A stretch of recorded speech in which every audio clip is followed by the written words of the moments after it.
جی بالکل صحیح. شیخ صلاح الدین صاحب نے بھی میں جوائن کیا ہے, متحدہ قومی موومنٹ کے رہنما. بہت بہت شکریہ شیخ صاحب پروگرام میں شرکت کرنے کا. گفتگو پرائیویٹائزیشن پہ ہو رہی ہے. مرزا اختیار بیگ صاحب تشریف رکھتے ہیں میرے ساتھ, اور ابھی وہ ذکر کر رہے تھے کہ پاکستان پیپلز پارٹی کا جو ایک پلان یا پالیسی رہی ہے جس کی بنا پہ وہ پبلک پرائیویٹ پارٹنرشپ امپلیمنٹ انہوں نے کی ہے, اور اس کی وجہ سے کئی ایسے ادارے ہیں کہ جو وینچرز ہیں جو پروفٹ میں جا رہے ہیں. تھر کول کی مثال لی. اب گورنمنٹ نے ایک فیصلہ کیا, فیڈرل گورنمنٹ نے, کہ ہم نے تمام اداروں کی نجکاری کرنی ہے چاہے وہ پروفٹ میں ہو یا لاس میں ہو.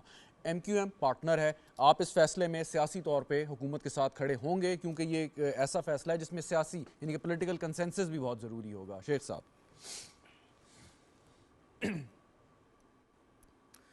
بسم اللہ الرحمن الرحیم. بہت شکریہ. دیکھیں, جو اس وقت ملک کی صورتحال ہے, معیشت کی جو صورتحال ہے, اس کے اندر ہم یہ سمجھتے ہیں کہ گورنمنٹ کا کام جو ہے وہ کوئی بھی ایسا بزنس نہیں چلا سکتے جہاں پر ملک کے اندر ویسی پولیٹیکل اسٹیبلٹی نہیں ہے. تو سب سے بڑی بات یہ ہوتی ہے کہ جس ملک کے اندر سیاسی اسٹیبلٹی نہ آئے تو اس وقت اس میں پھر اکنامک اسٹیبلٹی آنے میں بہت ٹائم لگتا ہے. اب جب کہ نئی گورنمنٹ بنی ہے تو یقیناً ہمیں بھی ٹائم دینا چاہیے کچھ چیزوں پر, لیکن یہ ایک فیصلہ جو کہ اس وقت موجودہ حکومت کر رہی ہے جس میں پرائیویٹائزیشن کی طرف جا رہے ہیں اور نجکاری کی طرف جا رہے ہیں, میں سمجھتا ہوں کہ یہ ایک اچھا عمل ہے اور یہی ہونا چاہیے.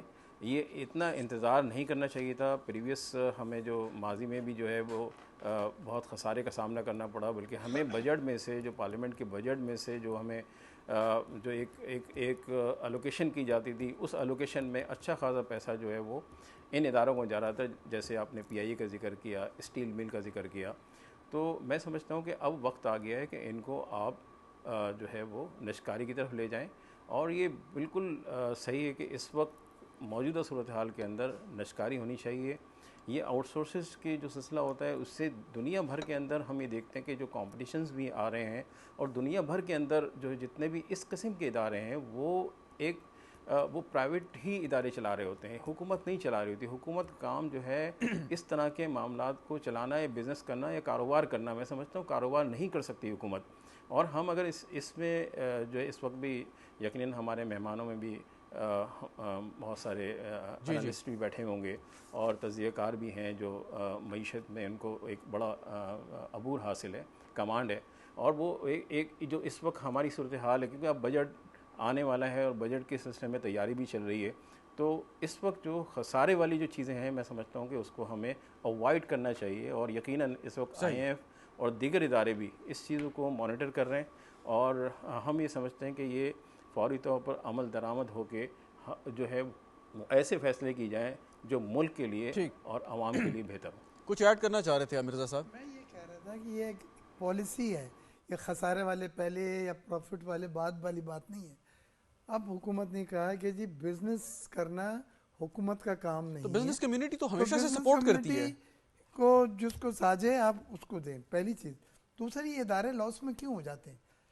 گورنمنٹ کے ایکسیسو ویکلز فار جابس ہم یوز کرتے ہیں, جیسے پی آئی یو کو کرا, جیسے اسٹیل مل کو کرا, جان پہچان والوں کو سینکڑوں اپائنٹمنٹس ہوتے ہیں, ایکسیسو اسٹاف ہو جاتا ہے, ایفیشنسی ان کی وہ ہوتی نہیں ہے, کمپیٹنٹ لوگ نہیں ہوتے, میرٹ. آپ کو میں ایک مثال دے کے اپنی بات ثابت کروں گا. Habib Bank, U B L, Allied Bank اور ایم سی بی, اس میں یو بی ایل بھی لاس کر رہا تھا اور ہر سال پیسے پمپ کرتے تھے. حبیب بینک کو بھی ایک سال پمپ کرنا پڑا. ایم سی بی تو سب سے پہلے پرائیویٹائز ہو گیا اور وہ نکل گیا تھا. الائڈ بینک لاسز میں تھا. آپ دیکھیں کہ یہ پرائیویٹائز ہوئے, اب اسٹاف کو بھی ریشنلائز کیا, ان کے پروفٹس کو بھی ہائیسٹ ایور پروفٹس یہ تینوں بینک بنا رہے ہیں. ایفیشنسی بھی ان کی بہتر ہوئی ہے, سروس بھی بہتر ہوئی ہے, کیونکہ ایک پروفیشنل لوگوں کے پاس, کمپیٹنٹ لوگوں کے پاس ہے. اور میں ایک فون کر کے آدمی کو نہیں کہہ سکتا جونیئر آفیسر لگا لیں اس کو یا سینئر آفیسر لگا لیں. تو ہم نے اپنے آپ کو بھی دیکھنا کہ غلطیاں کس طرح ہوئیں جن سے یہ اچھے چلنے والے دار, یہ سب لاس میں شروع سے تو نہیں تھے, یہ تو پہلے پروفٹ میں تھے. آپ نے کہا کہ جی سندھ میں پبلک پرائیویٹ پارٹنرشپ کے کچھ ایسے وینچر بہت اچھے طریقے سے چل رہے ہیں, یہ پیپلز پارٹی اگر چلا رہی ہوگی سکسیسفل, وٹ ایف کہ کل اگر سندھ میں کسی اور جماعت کی حکومت آتی ہے, وہ اتنے اچھے طریقے سے جیسے آپ چلا رہے ہیں وہ نہیں چلا پاتی, تو پھر اس کا کیا سولوشن ہوگا؟ یہ تو دیکھیں سوال یہ ہوتا ہے کہ پبلک پرائیویٹ پارٹنرشپ ایک ماڈل ہے, ایک طریقہ کار ہے جس پہ ہم ان اداروں کو چلا رہے ہیں. وہ اب ایک set rules S O Ps ہو گئی ہیں, اس کے پروسیجرز ہمارے سامنے ہیں. ہم اب سالوں سے چلا رہے ہیں, پروفٹ دے رہے ہیں. اس میں ہم نے موٹر ویز بھی لیے ہیں, اس میں تھرکول بھی لیا ہے, ڈفرینٹ ٹائپ کی کمپنیاں انرجی کی بھی لی ہے.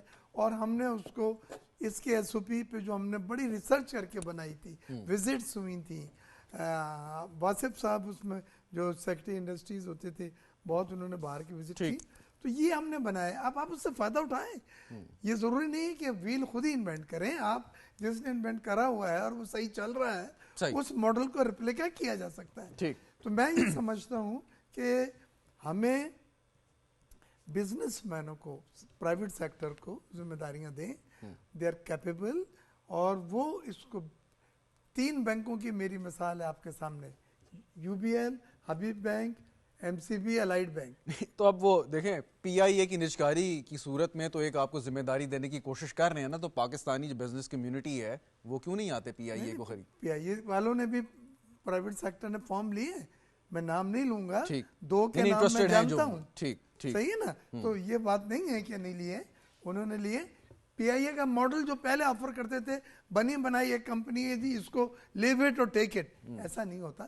اس میں اربوں کے, لیکن اب تو بائیفرکیشن ہوگی نا. پہلی بار فواد صاحب از اے وسکٹ, سمجھدار آدمی ہے, انہوں نے علیحدہ کمپنی بنائی, ہولڈنگ, اس میں تمام ڈیوز خسارے دیے, اور ایسیٹس بھی روز ویلڈ وغیرہ اور پیرس کا ہوٹل وغیرہ ڈالا انہوں نے.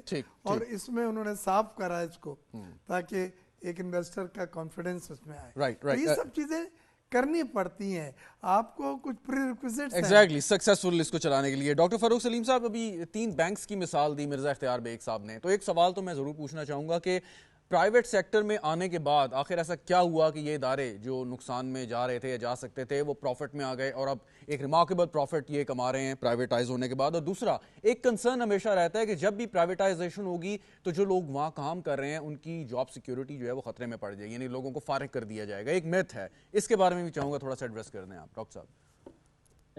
صاحب, مجھے جو سب سے افسوسناک بات لگتی ہے یہ ہے کہ جو سوالات آپ اٹھا رہے ہیں, جو ہم بیٹھے ڈسکس کر رہے ہیں, یہ باقی دنیا میں پاکستان کے علاوہ 25 سال پہلے سیٹل ہو چکا ہے. دس از اے سیٹلڈ ایشو. کہ حکومت نے کیا کرنا, یہ بنیادی سوال ہے, اصولی سوال ہے کہ کیا حکومت نے حکمرانی کرنی ہے یا بزنس کرنا ہے.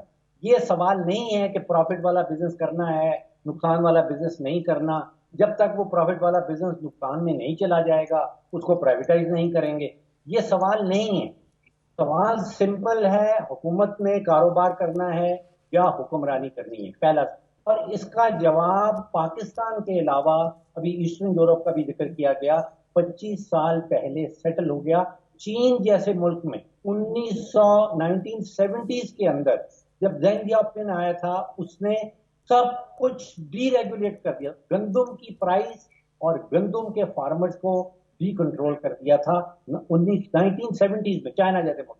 ہم ابھی بھی وہی ڈسکس کر رہے ہیں کہ حکومت نے سپورٹ پرائس کرنی ہے یا نہیں کرنی, حکومت نے پرائیویٹائز کرنا ہے یا نہیں کرنا. اور یہ پبلک پرائیویٹ پارٹنرشپ والا جن ہے, اس کی کوئی ڈیفینیشن سمجھ میں نہیں آتی کہ یہ کیا چیز ہوتی ہے.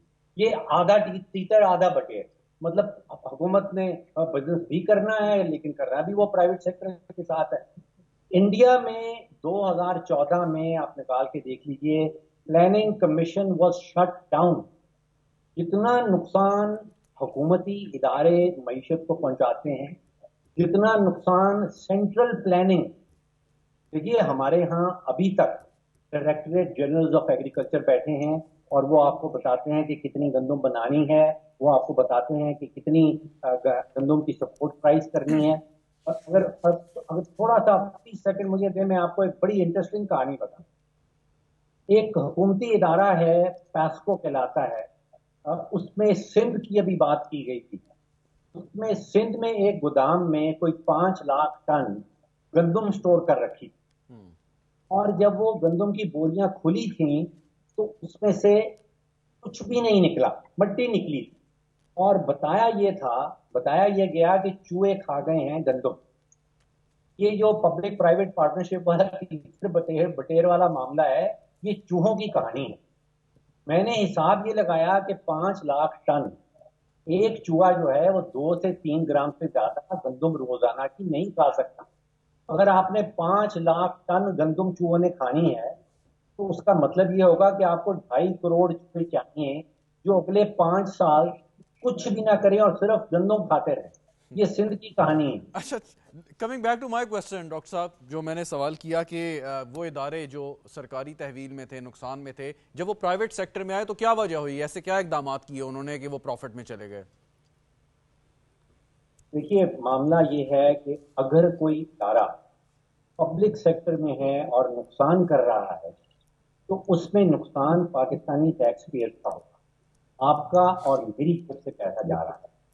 جب وہ ادارہ پرائیویٹائز ہو جاتا ہے اس میں پروفٹ آئے یا نقصان ہو وہ ٹیکس پیئر کی ذمہ داری نہیں رہتی. اگر پروفٹ آ رہا ہے تو اس ادارے کے جو شیئر ہولڈرز ہیں اس کو پروفٹ آئے گا. اگر نقصان ہو رہا ہے تو اس ادارے کے جو ڈائریکٹرز ہیں وہ ذمہ دار ٹھہرائیں گے. تو یہ چیزیں سیٹلڈ ہیں.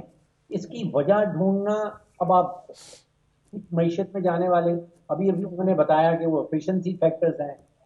دیکھیے government by definition is corrupt, چاہے وہ پاکستانی حکومت ہو، چاہے وہ جاپانی حکومت ہو، چاہے وہ امریکن حکومت.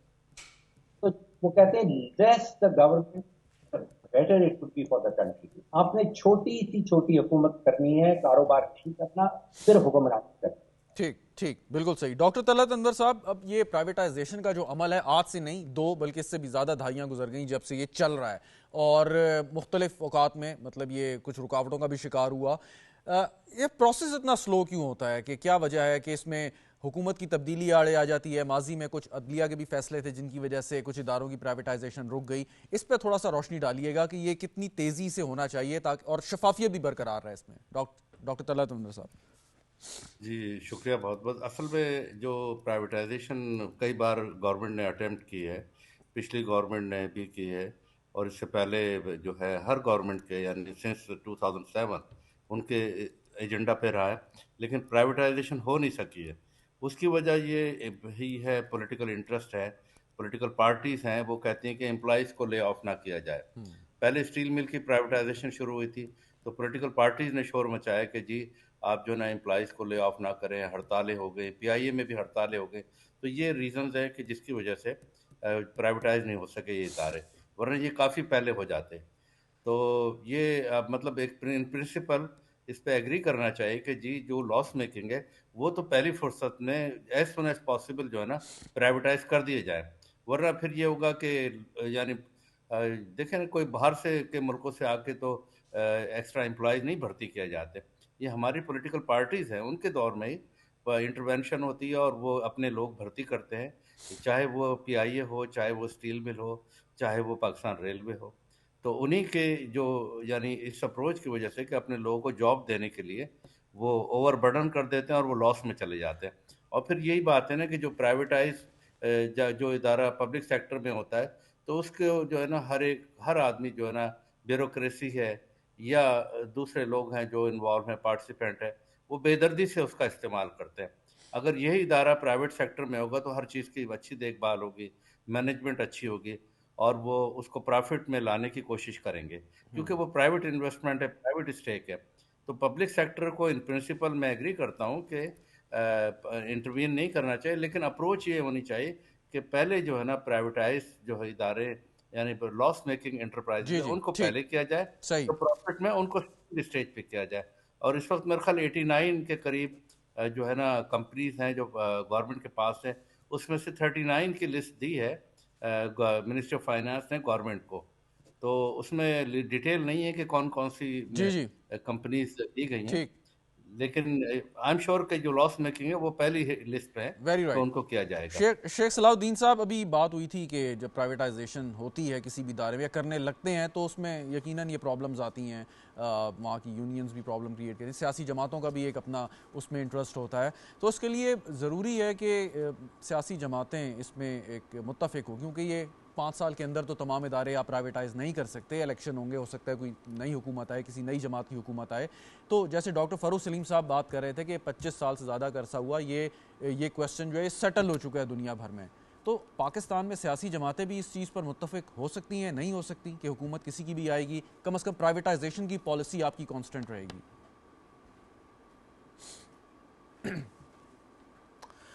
میرے خیال میں اب موجودہ جو حکومت ہے انہوں نے طے کر لیا ہے, تو میں سمجھتا ہوں تمام لوگوں کو ساتھ دینا چاہیے. اور جیسے ابھی ڈاکٹر طلعت صاحب نے فرمایا کہ ہمیں جو ہے نا جتنی جلد ہو سکے کریں. میں بھی کہتا ہوں کہ اگر مطلب کل ہونے والی بات ہے نا اس کو آج کر دیں, اور اس کو فوری طور پر عمل درآمد ہونا چاہیے, فوری طور پر امپلیمنٹ ہونا چاہیے, اور یہ پرائیویٹائزیشن کی طرف چلے جائیں. کیونکہ دیکھیں ایک بات بالکل صحیح ہے, مرزا صاحب نے بھی اور دوسرے لوگوں نے بھی یہاں پہ جو بات کی ہے کہ جب تک یہ ادارے گورنمنٹ کے پاس تھے وہ پروفٹ نہیں دے رہے تھے, جیسے بینک کی انہوں نے مثال بھی دی, اور یہ ہمارے سامنے ساری مثالیں ہیں. تو اب ان مثالوں کو دیکھ کے میں سمجھتا ہوں کہ فوری طور پہ ان کو جو ہے وہ نشکاری کی طرف جانا چاہیے. اور دوسری بات یہ کہ دیکھیں پولیٹیسائز جو ہوئی ہیں ادارے ہو گئے ہیں, یہ بالکل اس میں کوئی دو رائے نہیں ہے, بالکل ہوئے ہیں. تمام پولیٹیکل پارٹیز نے ان تمام اداروں میں جو بھی اپنے لوگوں کو بھرتی کرنا تھا, جن کو جہاں چانس ملا وہ چیزیں کی ہیں. بہرحال اب یہ غلطی بار بار نہیں ہونی چاہیے, جو غلطیاں ہو گئی ماضی میں ان کو ختم ہونا چاہیے. دیکھیں ابھی آپ نے دیکھا ہوگا کہ پی آئی اے جب سے پرابلم میں آئی ہے اور جب انہوں نے کرائے بہت ہائی کر دیے, فیئر ہائی کر دیے, تو ہمارے پاس 3-4 جو ہے وہ ایئر کرافٹ آ گئی نا, چاہے وہ 3-4 پرائیویٹ ادارے آ گئے. تو اب اگر فرض کریں ہمارے لوگ فارغ ہوتے ہیں پی آئی اے سے اور دوسری جگہوں سے, تو یہ سب ایڈجسٹ ہو جائیں گے. دیکھیں ہمیں اپنی انڈسٹری پہ زور دینا چاہیے.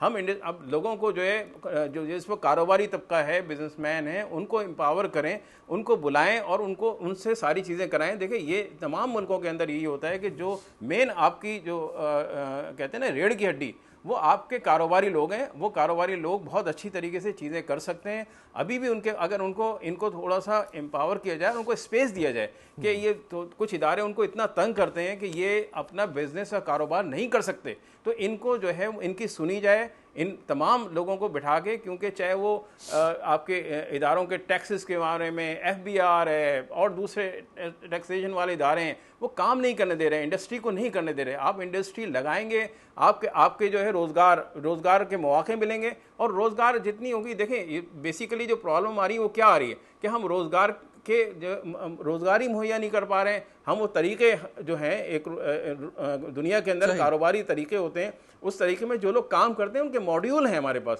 اور یہ دیکھیں ہمارے سامنے چاہے وہ شمالی کوریا لے لیں, چائنا لے لیں, جاپان لے لیں, دوسرے ملک بھی ہیں جو ہمیں اسمال انڈسٹری کی طرف لے جاتے ہیں. پھر آپ بنگلہ دیش کی طرف آ جائیں, بنگلہ دیش نے کتنا امپاور کیا. ابھی خواتین کو دیکھیں, صرف ایک گرامین بینک کے تھے نا یونس صاحب جنہوں نے ساری چیزیں کی. ہماری ابھی تک عورتوں کو بیچاروں کو لائن میں لگا ہوا ہے کہ آٹا لے لیں اور وہ چاول لے لیں, اور یہ بھکاری بنا ہوا ہے. تو چیزوں کو ہمیں دیکھیں ابھی میں آپ کو بول رہا ہوں کہ یہاں پاکستان پیپلز پارٹی کے بھی ہمارے مرزا صاحب بیٹھے ہوئے.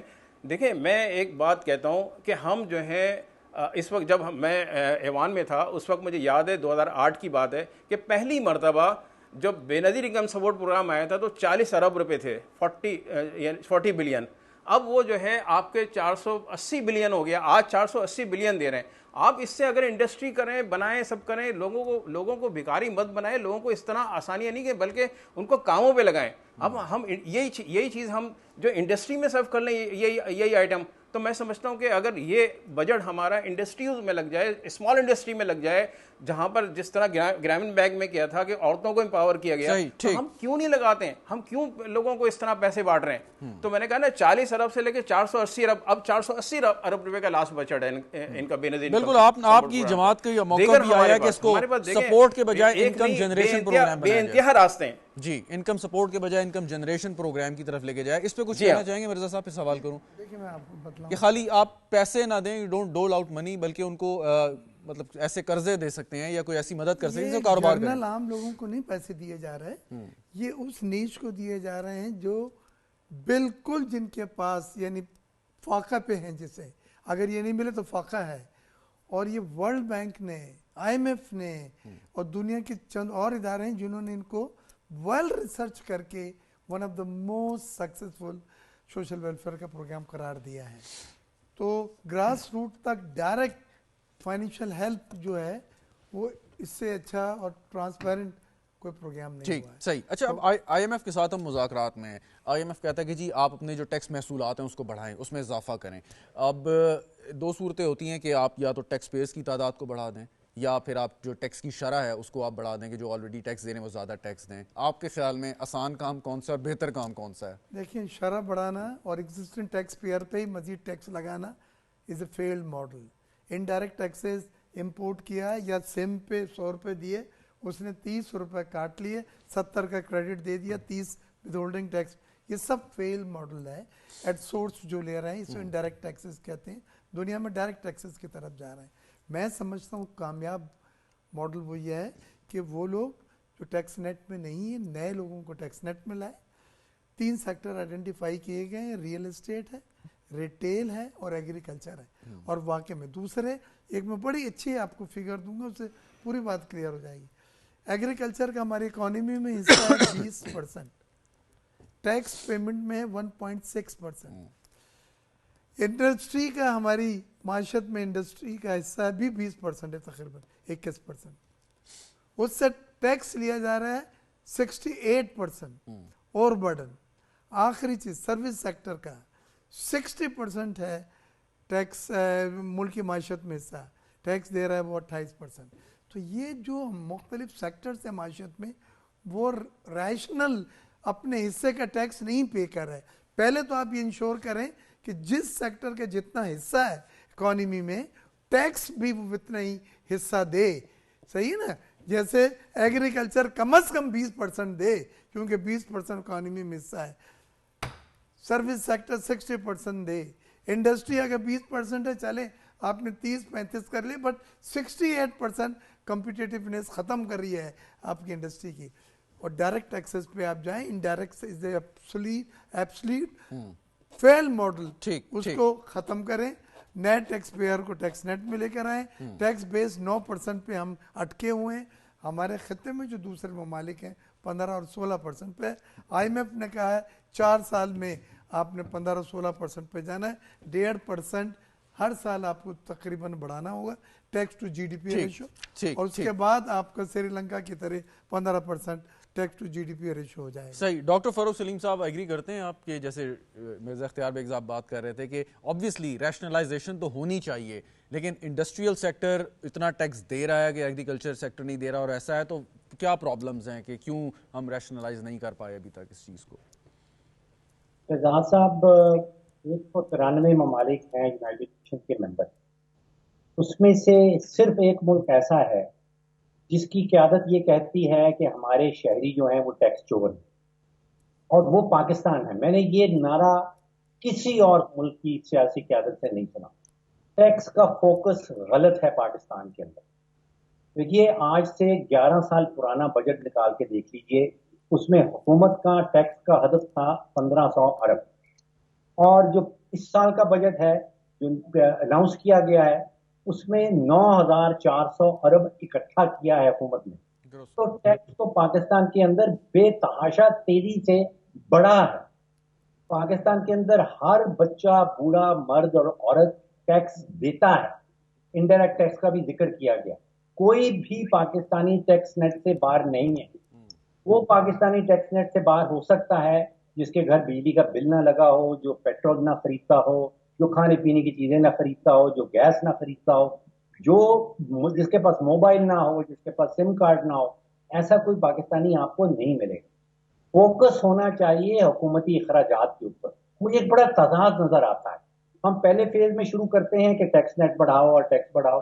دوسرے فیز میں ہم کہتے ہیں جی بجلی میں انہوں نے 400 ارب کا نقصان کر دیا, گیس میں انہوں نے 300 ارب کا نقصان کر دیا, ڈسکوز میں 9 ارب کا نقصان کر دیا, پی آئی اے میں 80 ارب سال کا نقصان کرتے ہیں, اور 830 ارب پچھلے کوئی 25 سالوں میں نقصان کر دیا.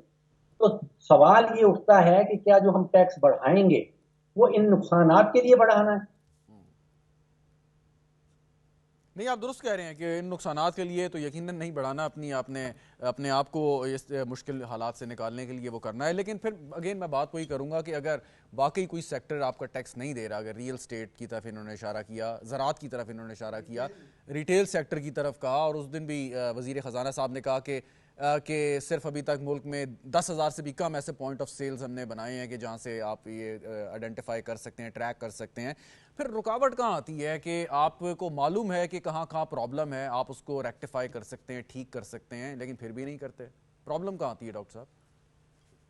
شہزاد صاحب, ایک تو پرابلم یہ ہے کہ اخراجات جس تیزی سے بڑھ رہے ہیں, جس کا پیریڈ کا میں نے ذکر کیا, آج سے 11-12 سال پہلے حکومتی اخراجات 2.5 آپ بجٹ نکال کے دیکھیں. اس سال کے بجٹ میں 14,500 ارب کے حکومتی اخراجات دکھائے. اب جس ریٹ سے حکومتی نقصانات اور حکومتی اخراجات بڑھ رہے ہیں, اگر آپ 24 کروڑ پاکستانیوں کے اوپر وہ جتنی بھی آمدن کماتے ہیں ان کے اوپر 50% بھی ٹیکس لگاتے ہیں تو وہ اخراجات پورے نہیں ہو سکتے ہیں. ٹیکس لگانا پاکستان کے معاشی پرابلمز کا حل نہیں ہے. ایک بنیادی معیشت کا اصول ہے کہ جب ٹیکس بڑھایا جاتا ہے تو it kills the economic growth. جب آپ ٹیکس بڑھاتے ہیں تو اکانومی نیچے آتی ہے. اور یہ ریگن کے زمانے کا, پریزیڈنٹ ریگن جب بنا تھا, اس کے جو اکنامک ایڈوائزر تھے اس وقت انہوں نے یہ سوال کا جواب طے کر لیا تھا کہ ایک آپٹیمل ٹیکسیشن سے آپ اوپر جائیں گے تو حکومت کو بھی نقصان پہنچے گا, ان کا ریونیو بھی نیچے جائے گا اور معیشت کی گروتھ بھی نیچے جائے گی. آپ یقین کیجئے کہ اگر پاکستان میں ٹیکس بڑھایا جاتا ہے بجائے ریشنلائزیشن کرنے کے تو معیشت کی گروتھ آلریڈی 1.5-2% پہ ہے, یہ اس سے مزید نیچے چلی جائے. تو آئی ایم ایف میں جو لوگ بیٹھے ہیں بہت قابل لوگ ہوں گے یقیناً, اور وہ جو مذاکرات کرتے ہیں اور حکومت پر زور دیتے ہیں کہ جی آپ زیادہ سے زیادہ ٹیکس لگائیں, شرح کو بڑھائیں, ٹیکس جو پیئرز ہیں ان کی بیس کو بڑھایا جائے, اس میں اضافہ کیا جائے, تو ان کو بھی تو بھئی بات سمجھ آتی ہوگی کہ آپ اگر یہ کام کر رہے ہیں تو آپ اکانومی کو جو ہے ڈاؤن گریڈ کر رہے ہیں, تو ان دا لانگر رن یہ سلوشن نہیں ہوگا.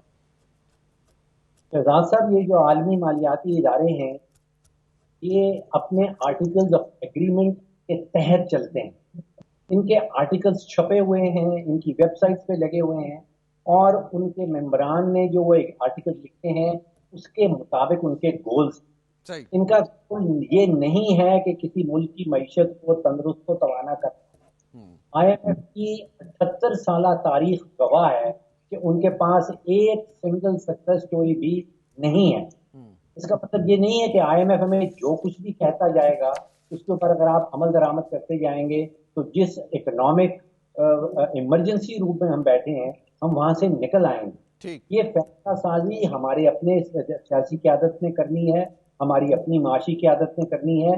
یہ ذمہ داری آئی ایم ایف کے آرٹیکلز میں لکھی ہوئی نہیں ہے. بالکل ٹھیک. ڈاکٹر طلعت انور صاحب, یہ بڑی زبردست ابھی ڈاکٹر فلو سلیم صاحب نے بات کی کہ ایک تو حکومت نے اپنے اخراجات کم کرنے ہیں جس کی طرف یقیناً حکومت کی توجہ بھی ہوگی, اور دوسرا یہ کہ جو ایک سوال جہاں پہ بنتا ہے کہ جو لوگ ٹیکس ادا نہیں کرتے, چاہے وہ مختلف سیکٹرز ہوں, انڈیویجولز ہوں, کمپنیز ہوں, انڈسٹری ہو یا ایگریکلچر ہو, وہ اگر ٹیکس ادا نہیں کر رہے تو اور حکومت اگر پیونیٹیو میجرز لیتی ہے تو اس پہ پھر یہ کہہ دیا جاتا ہے کہ جی یہ سختی سے کام نہیں چلنا چاہیے, لوگوں کو اس کلچر کو انٹروڈیوس کروانا چاہیے, اگر آپ زیادہ سختی کریں گے تو اس سے کام نہیں بنے گا. تو پھر حکومت کیا کرے ڈاکٹر طلعت انور صاحب؟ دیکھیں, سختی تو کرنی چاہیے. جو لوگ ٹیکس نہیں دے رہے ہیں ان کو ٹیکس نیٹ میں لانا چاہیے, اور حکومت جو ہے نا ڈیجیٹل اکانومی کی طرف جا رہی ہے, ڈیجیٹائزیشن ہو رہی ہے. جیسا کہ فائنانس منسٹر اورنگزیب نے بھی ابھی سیمینار میں لاہور میں کہا ہے, تو یہ ضرورت ہے. ڈاکومنٹیشن ہوگی, ڈیجیٹائزیشن ہوگی تو لوگ ٹیکس نیٹ میں آئیں گے. اور ریئل اسٹیٹ ہے, اور اس کے ساتھ ساتھ ایگریکلچر ہے, اور ریٹیل ٹیکس ہے. اس ضرورت ہے کہ اس بات کی کہ ان کو ٹیکس نیٹ میں لایا جائے.